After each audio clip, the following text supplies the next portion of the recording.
You gotta tackle them to the ground and then beat them scene, until and I they see this relinquish the woman who's eating there. items. She What's up, reached royal over- family? We are back with another Odd Ones Out annoying customers. As somebody who's been working for the last God knows how long, I've had to deal with plenty of annoying customers.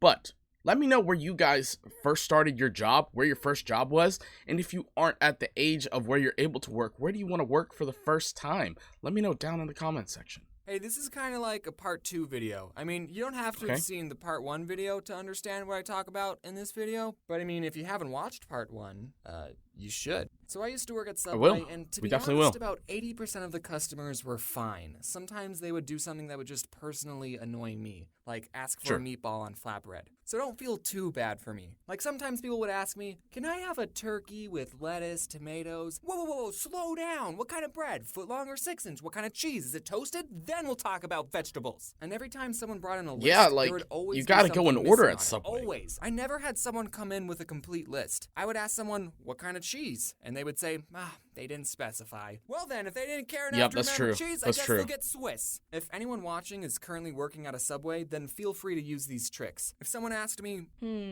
what kind of cheese do you recommend? I would always say provolone, because it's the easiest cheese to pull apart with gloves on. Really, if anyone asked me what I recommended, I would just tell them the easiest thing for me to do. But even after I gave my insightful provolone cheese recommendation, working smart, not hard. Sometimes people would still say, I'll take American. why do you even ask me what cheese I would recommend if you're not going to take it seriously? Another thing that would annoy me is when people would say the sandwich was all done, but they didn't put any sauce on it. So I would ask, any sauce? And then they would be like, oh yeah, mayonnaise. Oh, why did you tell me it was all done if it wasn't? Also, the receipt machine at the store took like 7 seconds. I don't know, maybe they didn't think about sauce until you brought it up. Every time I would ask people, do you want your receipt? And then they would say yes, and then we would just stare at each other until the receipt printed. So what I did every time someone swiped their credit card, it takes a little while I to print those stare up in his receipts. face, and in my head, I would count to 5. And then I would ask, do you want your receipt? And by the time they said yes, it was like magic. As soon as they said yes,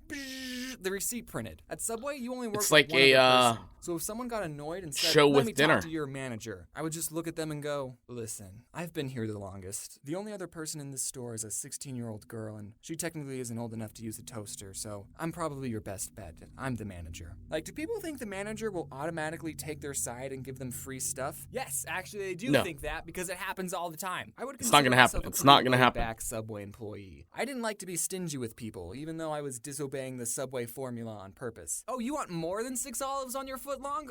Sure. Here, have a 5th slice of cheese. $1.50 for avocado. I need to go to your charge Subway. 75 cents, buddy. I probably shouldn't be saying these things, you know, in case this whole YouTube thing flops and I need a job. So I wasn't really strict on the rules. You know those fast food workers who I are guess strict? the YouTube thing didn't flop. Breakfast at 10:02. Get out. But being pretty laid back still didn't stop people from being annoying. So this one person comes in and asks for 2 footlong pastrami sandwiches. And pastrami is our most expensive sandwich. It's about $10 for a footlong. And guys, the pastrami is super good, but I wouldn't pay for it. I mean, it's good, yeah, but I'm not paying $10 for a footlong. It's not worth it. So this guy, I make his 2 sandwiches. I mean, that's an ring him expensive up and I sandwich. say, that'll be $20. That's and expensive for Subway. Subway. The price of the sandwich on the menu, or he thought we still did the $5 footlongs, because he said to me, I ain't paying for that. And this is when I was just starting out. I only had like a week of experience. And after he said that, I responded, well, shoot. I guess you're not paying for it. I didn't know people could do that. Hey, I want this. All right, that's $20. Nah, you don't want it? No, I want it. I'm just not paying for it. Okay, no, but actually, we did come up with a compromise. He told me that he had $12, you can't have it. So he ended up paying for one of the sandwiches,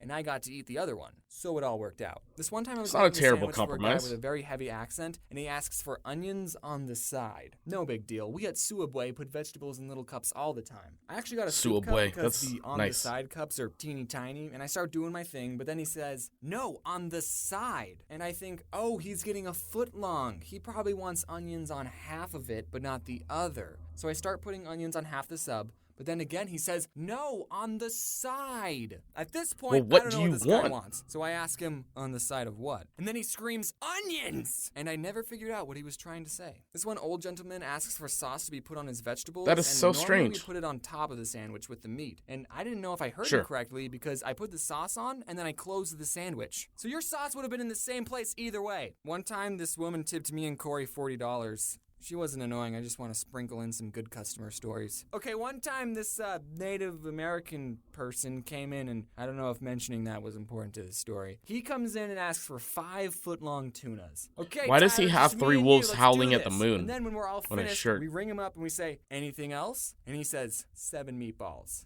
What? He wanted 7 more sandwiches. But James, you're Suabwe. You're supposed to make people sandwiches regardless of how many they ask Exactly. for. Yeah, Exactly. I know, but the guy could have handled it differently. Normally for a platter, you have to call in at least an hour ahead, and that's only 5 Yeah, I was gonna say, foot give longs. them This some guy could've time called to ahead and prepare. said, hey, I'm getting 12 sandwiches, so just prepare yourselves mentally. I mean, we had so many customers waiting in line. No, we didn't. That's a lie. It was only him. But still, this one woman, I was making her sandwich, and for vegetables, she asked for extra lettuce. So I put on a big handful, but then she asks for more. So I put more on, and sprinkle some on. More lettuce? I won't be able to close That the is a sandwich lettuce any with more bread lettuce. around And it. she says, that's fine. All right, extra lettuce it is. So I ended up giving her an open sandwich with a mountain of lettuce. You know we do salads, right? When I was little, I always thought if I was working they at do. a store They do. and Salads someone are tried to okay. rob me, I wouldn't give them any money. But now it's like, I ain't risking my life for Suabwe. Here, take the cash register. So thankfully, I've never had Yeah, anyone absolutely. pull it Never down, risk but your I have life caught for people like stealing from $200. us. I was making someone's sandwich, and this one kid asks for just a water cup, so I gave it to him. So I go back to making a sandwich, and I just hear the fuzzy soda sounds being dispensed. And I look over, and the kid is putting soda in the cup. He didn't even try to hide it. When I put soda in a water cup, I Yep. at least wait for the employees to go in the back. But I didn't even say anything. I was just like, all right, man. This guy, I totally saw him take a bag of chips, and he hid it under the counter so I couldn't see. So when I rang up his sandwich, I asked, anything else? And he said, nope.